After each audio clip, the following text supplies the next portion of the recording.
This is Guardian Radio, your station for up-to-the-minute news, intelligent, interactive, and engaging conversation. 96.9 FM.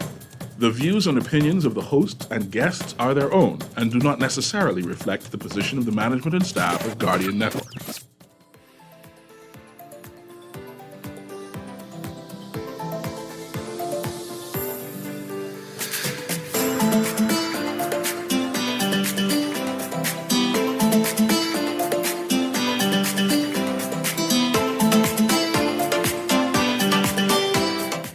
Good morning and welcome back to Guardian Radio 96.9 FM. This is Guardian Radio AM with CA Newry on this Thursday, the 28th of March, 2024. Joining us in studio today is a guest that has been with us before. I'm excited for this conversation. Joining us today is Dr. Thane Campbell, and he joins us again to tell us more about Deep Science Ventures and the organization or institution's partnership with the government of the Bahamas to offer the Venture Science Doctorate. Good morning, Dr. Campbell. Good morning, Aaron. Good to be here. Good morning. It's great to have you here with us to learn more about Deep Science Ventures and the opportunity to participate in the Venture Science Doctorate program. Absolutely. Let's get into it. I'm happy to talk about it. Yes, but I want us to do a rehash of what the program's about, and so we can start from there. Absolutely. So first of all, Deep Science Ventures is a venture creator and a venture fund. We've built 40 science companies globally, all over the world. So New York, Amsterdam, Zurich, London, California. These are companies backed by people like Bill Gates, Elon Musk, Sam Altman, and they're companies who use technology in the climate space, in the agriculture space. They're pharmaceuticals companies and they're computation companies, collectively valued at $430 million. So that's a little bit about who Deep Science Ventures is. And what we've learned by being this organization that brings people in before they have an idea to work on really difficult problems that the world is facing. What we've learned is how to hone a model for innovation, a program that we now deliver through a 3-year PhD, a training program called the Venture Science Doctorate. And so these are companies like Antiverse. So not a lot of people know that antibodies have been one of the most profitable category of drugs on the pharmaceuticals market for about 40 years. Mm-hmm. It makes them an extremely valuable thing to be able to engineer and to produce for medicine. But it takes 18 months to just get a new antibody to start doing the work. This is before clinical trials. Okay. Antiverse, they started with the question of how could we shorten that process? What if we could take the 18-month process and do it in a day? And they spoke to people working at drug companies. They spoke to different scientists. And you can imagine the response they're getting. Of course, you can't make antibodies in a day. This is the process. You inject stuff into a horse. You have to purify the blood of the horse. It's all very archaic. Antiverse listened, but they kept building down their pathway anyways. And they created a technology that leverages artificial intelligence. And it today gives you that antibody synthesized in a day. And so what they're doing now is they work with top 20 pharmaceutical companies, and they're going after extremely hard to solve, hard to cure diseases. And I think in the Bahamas, where we've seen the cancer rate surprisingly high, this offers us a lot of hope. It's something that's an inspiring step where, the normal rules of trying to deal with difficult diseases, we can get beyond them by coming up with really next generation antibodies. So that's just one picture of the kind of thing that we do. Oh, absolutely. What is the thematic focus for the doctoral program? Right. And so the Venture Science Doctorate is a 3-year PhD program. And you can really, for the Bahamas, what we're focusing on is climate, clean energy, and agriculture. But actually, we're receiving applications for pharmaceuticals as well. So if it receives people with really a broad set of interests in the science and innovation space. And so you wind up applying. Say you want to work in clean energy. Mm-hmm. You can apply to the program. So applications are open until March 31st, so only a few more days. So get onto Google, type Venture Science Doctorate in, apply to the program. And then what happens is you have 3 years with us where you're funded.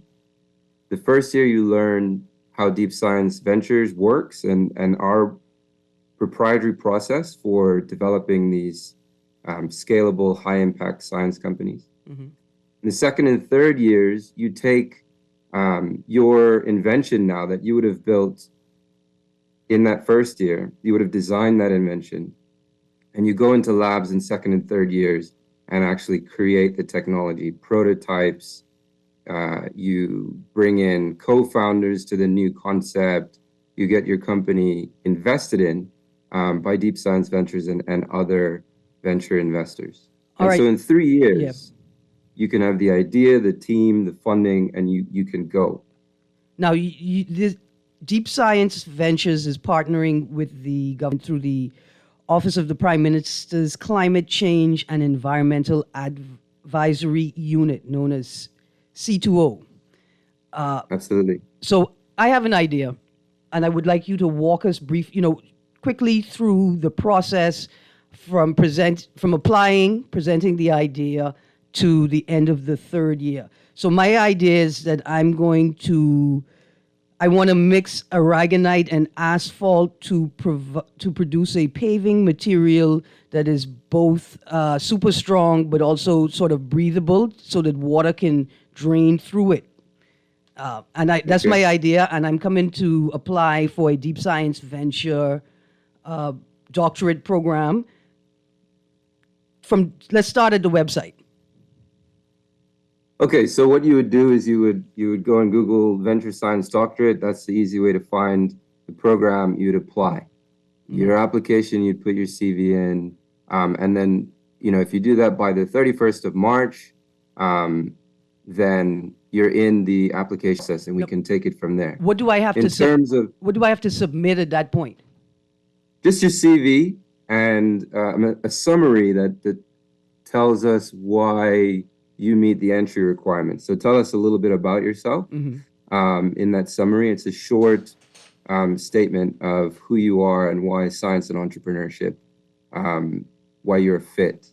Okay. And so that's like a simple step to get your application in. And then there are steps beyond that where you would actually complete a small piece of work that we would give you called a case study. Okay. And this is where we would get into the first thing that I really want to tell people about that Deep Science Ventures does and that we offer people. And this is our scoping method. So you said, I like how you framed it, because you came and you said, I have this idea. So Deep Science Ventures, we do research on the scientific side and on the market side, commercial side, before we have any ideas. So the first thing that you would do, you don't have to have an idea. Okay. You could apply without an idea, and you spend time using our method to move, starting with a global outcome. So remind me again the idea that you had. It was a new material. So producing a new aragonite asphalt composite that is both strong and could withstand the pressure of heavy-duty vehicles coming over it, but is also breathable, so water drains easily through. So you're talking about roads. Yeah, and building stronger and more sustainable roads. Absolutely. So this is the challenge then. So infrastructure and more sustainable, eco-friendly roads. And so we would look at the challenge, the cost, and the environmental damage that is associated with roads today. And we'd formulate very clearly like a problem statement of the global challenge around eco-friendly roads, sustainable roads. And then we would work backwards, and we'd work backwards through key segments. So if you're doing research of materials and infrastructure, you will think about asphalt, you will think about other types of material. You may also think about you might think about planning and how we can organize a city or a area so that roads are used more optimally, or that we've built out the roads in a physical way that allows us to repair them more easily.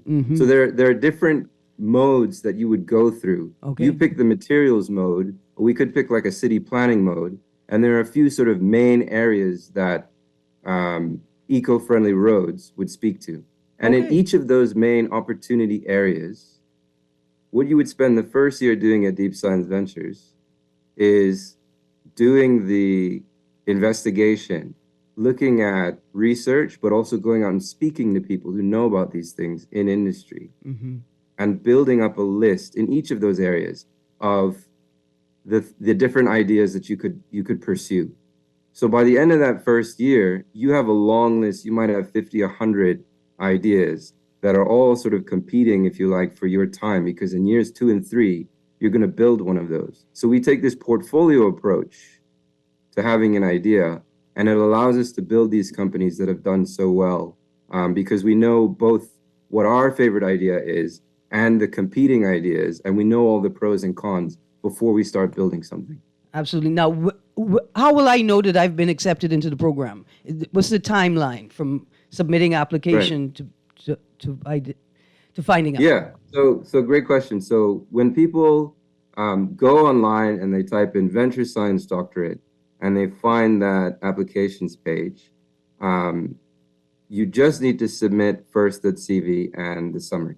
And then by the end of April, you'll hear back from us about whether or not you've gone into the next round of applications. And in the next round, we give you this kind of scoping method. So we provide videos that show you how to do it. We provide examples in each of the spaces, so in climate, in agriculture, so on. And you look at those examples and you can see how you should be answering 4 key questions. We get people to form that outcome statement, like what is the overall impact that this idea would achieve for the Bahamas, the Caribbean, the world. Form the outcome statement.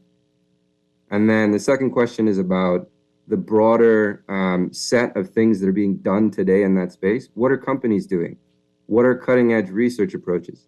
The third question is, okay, what are some of the real barriers to innovating in that space today? And the fourth question is where you use the technique to kind of flip those barriers and come up with new solutions and approaches and ideas that you could take forward. So we ask you to do a very condensed, quick version of that, and that will be what you hear back on by the end of April. Okay. And so then the next step after case studies is round 3 is your interview, and then you'll know. Okay. That's awesome. Let's talk about a measure of success so far. You've been doing this for a while, partnership with your university, right? Is there any examples you could give of success, and has any Bahamians ever applied and been accepted in this program as yet? Absolutely. So Deep Science Ventures has a number of metrics of success, both in terms of how the impact of the companies that we form and the investment that they return for us. So they return about 20 times our investment. The programs that we run get about 87% of people who get into the program actually form that company, which is, that metric is about 20 times the average for other competing programs in higher education, and that, governments offer even in the United Kingdom and in the US. It's just not a priority for a lot of our uh, for other programs at universities, let's say, to get everybody forming a new company. So our programs are incredibly productive because we have to do that. That's how our business model works. And those companies that we form return our investment at a high rate. In terms of the Venture Science Doctorate, the program was launched, a fully accredited PhD program, in December. And so we're running the first cohort now. We had an amazing response from over 50 countries and some really impressive candidates coming through. We're now in closing off in a few days the applications process for the next cohort. And so we're looking at around 10 people who will get into the program to build these science companies. Now, you ask about Bahamians who have applied and how that's going. And I've been incredibly encouraged. And I'm just proud of the Bahamians who are applying and the rate of response that we've had. Because you can imagine this is not something that everyone is just doing, and it doesn't speak to everyone. But this niche of very impact-driven and logical thinker, we've had about 20 to 25 people in the Bahamas already apply, and those numbers are still going up, and applications are coming in. And we've had people like Stephen Hunter apply, this guy is a climate youth ambassador. He's been traveling around the world with the Office of the Prime Minister. He was at COP28, really raising the flag for the Bahamas and helping us to form relations with other countries and being a role model to the next generation. We've had people like Kelly Ash apply, and she herself is an activist and really entrepreneurial woman who is actually right now with Ashante Russell, another climate youth ambassador, at the St. Martin Climate Justice Camp. And they are telling people and young people how they can get involved in the climate space, and from the legal side and the sort of climate justice side, not just the technology side. So we've had some really broad-minded, open-minded people who are driven and want to get things done in the world, particularly for the Bahamas, particularly to turn around our climate problems. And we have some of those people. Not everybody who's applied has been very successful, but a number of people are showing that perseverance that we know is going to be critical to their journey. And we've had people reapply, and we've had people asking questions about how the process works, and just sort of getting on my case and finding everything out that they can to make the most of this opportunity. So we're seeing people get better and better, making use of the application, making use of how it works, and learning. And we're incredibly close. This is why I wanted to come back and talk to y'all, because I feel like if we just get the word out, and I'm asking people as well, tell people in your community, at your church, people that you know who are at school or finishing their masters, or maybe they're away in a different country studying, maybe they're a young professional. We've got people from BAMSI applying and from all kinds of different places. Do you have anyone Let applying? them know that this opportunity is there. Do you have because I feel like we're very close now to getting someone through from the Bahamas who could do this in September. Absolutely. Have you had anyone apply from BTVI yet? Or the Island School in Eleuthera? I don't think we've seen that many from there yet. No. So I hope they need to listen hear from y'all at BTVI. We need to hear from the Island School. I have a text here for you. The texter says, they have some advice for me. They say, Aaron, we're going to use concrete asphalt instead of asphalt coal patch. I for that. The texter says, I do have a climate innovative idea, but I want to know if this program will help me patent it so that my idea can be protected and then the entity, Deep Science, could benefit from it. So that can happen. If you apply and you have your own idea, you could commercialize it through our program. Okay. And that would mean that we work with you over 3 years. We really understand the idea. You would develop the technology and you would persuade an investment committee over that time. And the good thing about this is we would really be able to spend the time with you to understand. It wouldn't be like a quick pitch and maybe we didn't get all the information. Absolutely. But I have to make very clear as well, this isn't just a space for people to bring in their own ideas. We're looking for people who are so driven to solve the huge problems that we have in climate change, with rising sea levels, with agriculture, the damage that hurricanes are doing to the Bahamas. People are going to think, I want to generate the best possible solution for that problem. That would mean that you then have 3 years with us to do the research and explore a whole list of things. And we would expect people actually in that time to find something more impactful than what they apply to us with. Right. So I think the key is to come into that space being open to your idea changing, evolving, or being something entirely different at the end of the program. Absolutely. You've got the time to work on it. You've got the University of Glasgow, Cornell University in the States. We've got places in Europe. Draw on these people. Don't just tell them, this is sort of what you've come up with. And so I understand the excitement of working on your own idea, of course. But we need people who are a little idea agnostic, who are not so just stuck to only doing what they've already thought of, because we would hope you could at least improve on that idea, if not come up with a far more powerful one in the time. Let's talk about opportunities again from a Bahamian aspect, right? I understand it's like some kind of doctor's degree program. Can you explain the prerequisite for like what type of Bahamian should apply? Should they have a degree? Should they say, well, the inside of sciences, there's no need for a degree? And also, in terms of getting access to the program, is this online? Do I have to go to United Kingdom? Can we give us some more details on what's that process? Go ahead. And then what can I do with my doctorate after the program, once I've gotten it, right? Is it like a doctorate offered by what we call a traditional university? And can I go to now a university and say, hey, y'all, let me teach. I'm a doctor. I got a doctorate. Absolutely. So let me start with the second question. So you at the end of this program, you would have formed a science company. That's absolutely like the driving ambition. You will also get a fully accredited, recognized PhD in a given space, in climate technology or biotechnology, agri-tech. And so you would be a specialist in that space.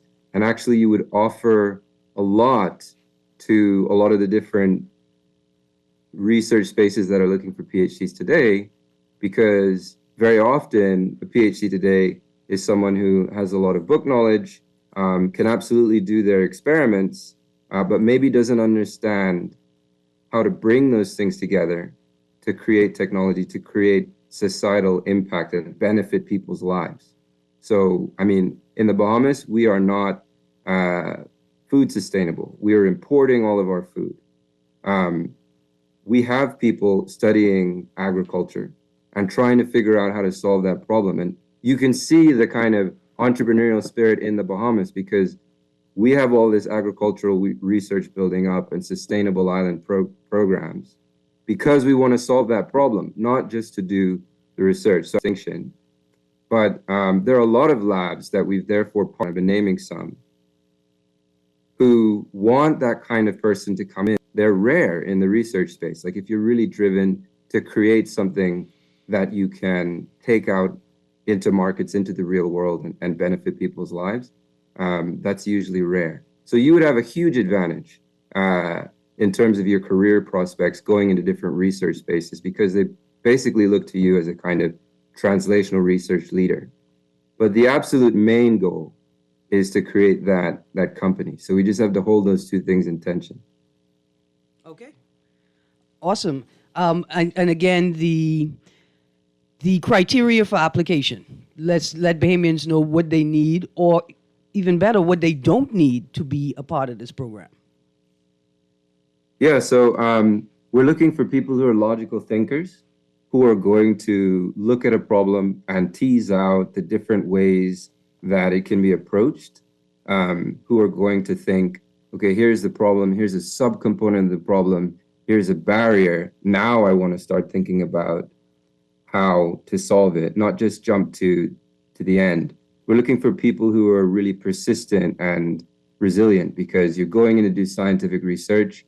And I can tell you from my own PhD, a lot of experiments that you do in the lab don't work the first time. That is the point of scientific research. You're out on the frontier and you're learning something new. So you're doing things, standing on the shoulders of giants that haven't been done before. And so you need that kind of characteristic about you just to do the scientific research. But I think we all know entrepreneurs need that kind of resilience as well, because you're going to pitch to one funder, pitch to another funder. Not everybody is going to say yes, and not everybody's going to say yes quickly, which is why it's worth your time to come on and learn the techniques that are being offered in this program to really understand how to succeed in science entrepreneurship and when you're inventing. And so we're also looking for people who are really coachable, learn. They don't have a massive ego about them, but they're willing to listen. We've got people at Deep Science Ventures who have helped to build the whole set of 40 companies. They've been there from the beginning. They have seen so many people try to do what you're doing. Try to, both on the scientific side, we have a lot of the company holds PhDs, and on the commercial side. So we have a lot of exited founders who've sold their companies. So when we are working with you, you will just move much faster if you listen and you take on board. And that is not to say we won't also listen to you. And so the whole point of that scoping method that I was telling you about as well is that you can do the research and come back to us and say, you know, I heard what you had to say, and I did some digging, and I found that, you know, this might be a better way to do it, and here's the evidence. And so we're very open to that kind of intellectual challenge as well. So that's something of the kind of person that we're looking for. These are people who are wrapping up their masters. These are people who are entrepreneurs, and they want to get into science now and build something disruptive. And these are people who are early in their career, and they've maybe worked in a space, either in investment or around entrepreneurs or in a research capacity, where they've seen a lot of great work being done, but maybe they didn't have a PhD, and they therefore didn't feel like they had a ticket to say, I can get involved, I can make a difference. And absolutely today in the Bahamas, we need to empower people to realize that they can. They can work on the most important problem in agriculture today. They can do the research and find out what those problems are and really create solutions that we are going to need in the future and in the very near future. You call three different types of people, and I want to be clear. You mentioned people with a master's degree who want to pursue this doctor's degree, but you also mentioned entrepreneurs, right? Not necessarily with education. Then you also mentioned people who are in their field now, agriculture or technology, whatever. And you're saying that those people can take advantage of this opportunity? Honest with you, like, those are some of the main personas that we're seeing. And we're also, I'm really, one of the things that we look for is creativity. And sometimes we see people come out of left field, if you like, and we didn't expect that kind of applicant. But when they got into the process, you know, they heard what we were talking about and they said, I can do that. And when they started applying, they just, what they produced in the applications process was brilliant. So I want people to know who it's for, but I also want you to know, if you're listening to this and you want to create technologies, build a science company, and really do something big in the Bahamas, send that application in, and let's see if you have the traits. So it's a pitch. So if I have like a bachelor's degree, but I have what it takes in terms of what you're describing, I can do the pitch, explain what I want to accomplish, and it can be considered? Yeah, exactly. So it's you use our process, and we give you that training during the application process for free, no questions asked. You learn the technique. And actually, a lot of people back to us and said, you know, thank you just for showing me. My big takeaway is the scoping process that you showed us, because I can go and use that wherever I want to come up with more great ideas. And now I know how investors will kind of analyze it and what they'll care about. And so, an entrepreneurial person listening to this is going to hear, you know what? If I apply to this thing, then they're going to show me some of their secret sauce about how they actually build all these companies that are winning the X Prize and getting Bill Gates to invest. And I could probably use that, whether I get in or not, to do what I want to do. And so that kind of person, absolutely use the process and show us what kind of approaches you develop. And that's what you're pitching, really.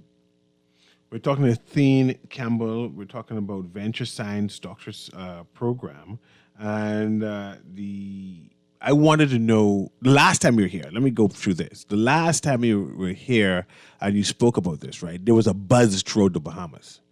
We actually had government officials reaching out to say, hey, do you have contacts in the Theen, right? And I'm sure you had people who contacted you from government agencies.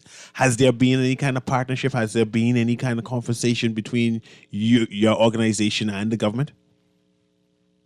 Absolutely. We're working with OPM and we're getting the word out about this. And as people apply, it's the first time something like this is being done in the Bahamas.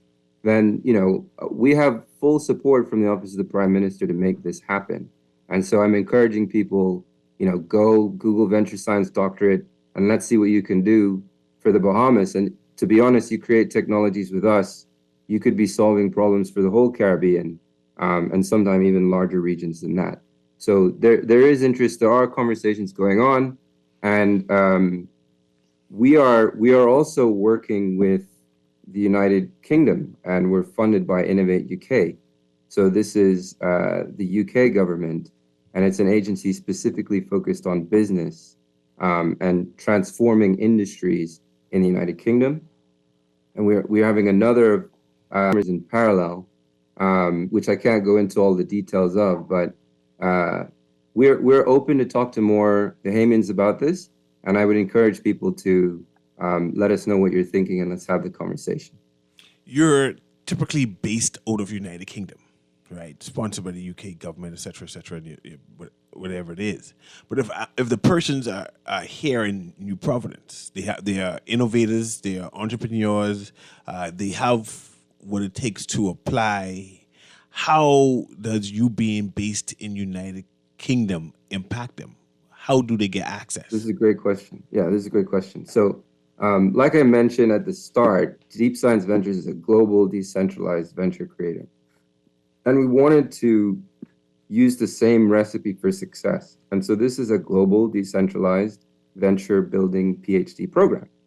And that means that wherever you are in the world, you can take the first year online virtually. And we do bring people together a couple times a year for a whole week of activities together. At the last time we had one of these, we call them intensives. It just brings people together. We did it in London, and we literally rounded out the week at number 10 Downing Street. So we held a round table at number 10 Downing Street, and we told stakeholders there from industry and from different places, the venture ecosystem, more about what we're doing. And so you be coming to things like that if you're a part of the program, but most of the year, you could be wherever you need to be in the world.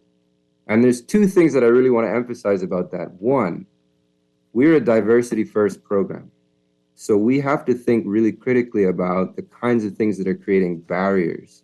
And, there's a whole set of factors that we poured over, from incentives to recruitment process to mentorship, shared decision making, to make sure that this would work for the communities that we want to see come into science more of.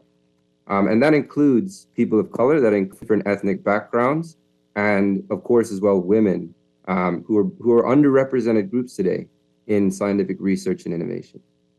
And so that's one. We're a diversity-driven program, and that's one reason why we didn't want where you are to be a barrier, because not everybody can just get up and move to Harvard or to all these different places that we're partnering with. And then the other is the program works better this way. So we actually know from historical precedent there was a program, a PhD program that the US ran in the 1960s. And they did this in response to the kind of Sputnik moment where the US and Russia were really in a tussle competing about who's going to be the technological leader of the world. And this PhD program, to cut a long story short, it had factors like interdisciplinary, like it got you to work on lots of different spaces, not just biology, not just one field. It was industrial. It was a 3-year program. It was poor. And that's what I'm drawing out here is like, by allowing these people to move around in a program with these characteristics, it actually led to the creation of the field of electrical engineering and the field of chemical engineering. And if you look at what happened in computer science, it's the same story. So these kinds of programs, when you let innovators move around through the world's most entrepreneurial labs, you really see new types of research field be created. And you can't put a value on computer science and everything that has come out of that space. We're talking trillions of dollars. So we're really excited to run playbooks like that again. And we need portability in these programs. So we need people to be accessing it from the Bahamas, from Ragged Island, from Cat Island, from Nassau and Grand Bahama and all. So what is trending in the Caribbean? Like the buzz to say, man, I need to take up opportunity of this and bring this aspect of demand, Caribbean demand, to your organization. Yeah, so the people who are writing really, really care about, people writing to us are talking about agriculture because the opportunity is so obvious. Like the Bahamas is like a paradisal place to grow food. The one thing that we seem to be missing from the equation is soil quality. But when if you go and look at Dr. Salima Harbour's work on Eleuthera, you'll see they have the Oasis grow house there. They're growing all kinds of things under the conditions that they need. So people are getting it right in pockets. But to do this at scale, we need to do something about soil, or we need to find ways around that constraint. The people are writing about that, and they're thinking about vertical farming, and they're thinking about transport, because that could be the main constraint. How do you move the food between islands? We're an archipelago. And then another thing that a lot of people really care about is it's a set of things that fall into climate. So from things from like clean energy to our corals, where we realize that on track to be underwater by 2050, some reports have from, and so what can we be doing about that while we're still here? And people are thinking about our oceans and how that is a massive source of carbon dioxide storage. It's a source of clean energy. And these things could be directly tied to conservationist efforts and environmentalism. So I'm a part of a group called Beings. Check out Beings. It's an acronym for Bahamians Educated in Natural and Geospatial Sciences. So there's a Facebook group. Founded by Dr. Ancelino Davis. Exactly. That's the one. Yes. And people are thinking about coral bleaching as like a huge conservationist problem that we need to do something about in the Bahamas. One, for tourism. Two, because our coral reefs are a huge source of the chemicals that we need to keep coming up with new medicines.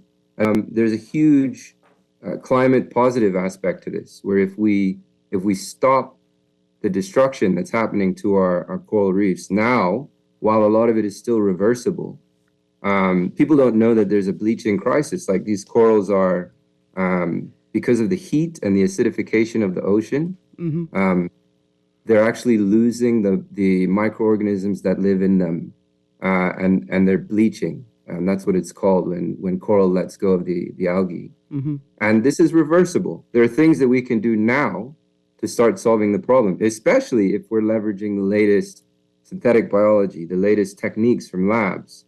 We can start to turn this problem around. It's escalating now, but the game isn't over. And so we need people to put up their hands and say, that's the problem that I want to tackle.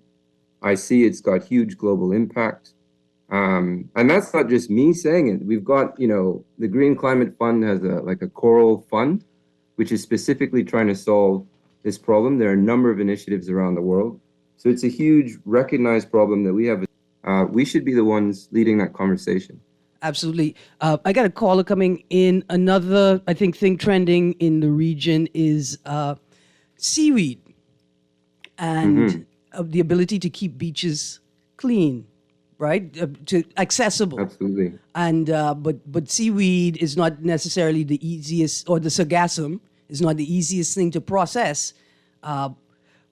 But I think that's a wonderful space for Caribbean people to start exploring, right? How do we use this thing to our benefit if we can't get rid of it? But let's go to the caller, Dr. Campbell. Good morning, caller. Yes, good morning, Ms. Green.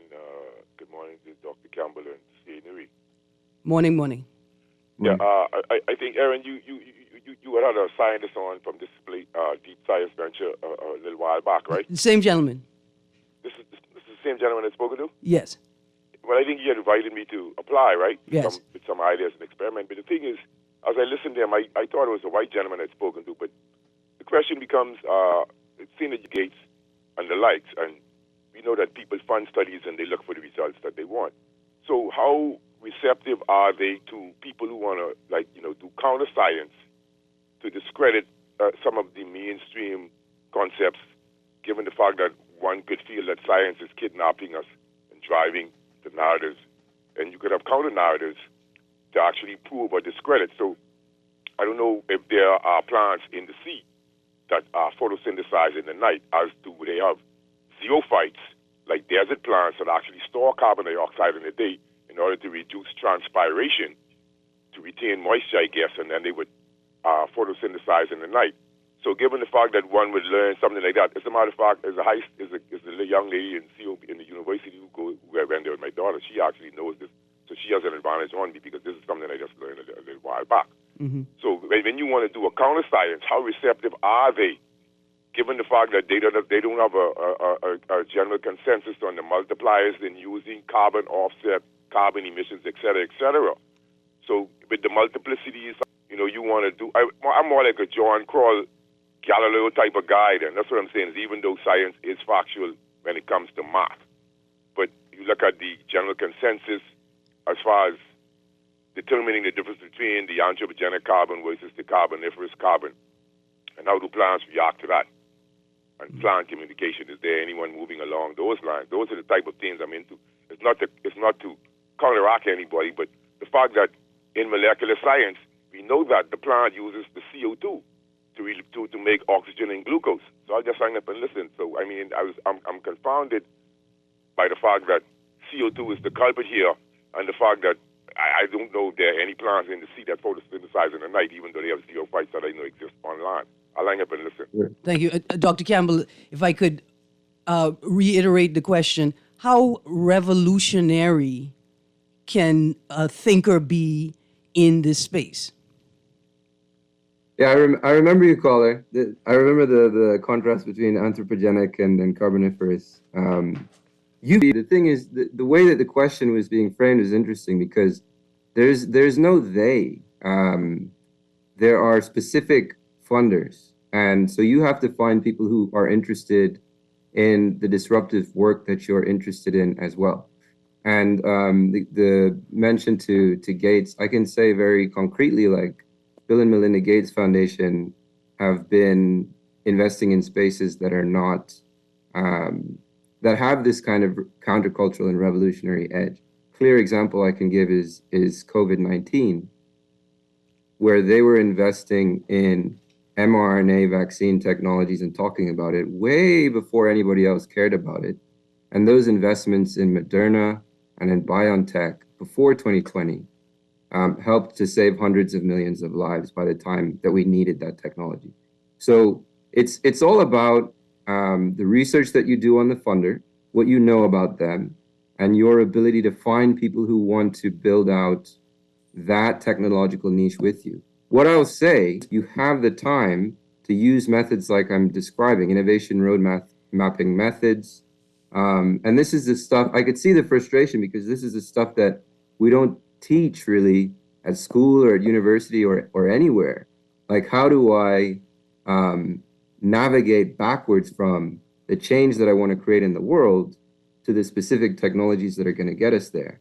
And when you're doing that reverse engineering, you find these counter narratives. We call them counterfactuals.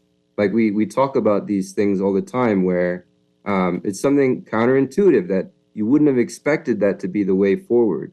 But if you really dig into the space, you can find technological ways forward that are not in vogue and being talked about all over the news, but are a huge way forward. I think one good example I can point to from our portfolio is Rhizocore. And so this is a company that plants in different spaces. This is a company that engineer fungus. Fungus have these communications underground with trees, and that engineered fungi actually helps the trees and nature to capture more CO2.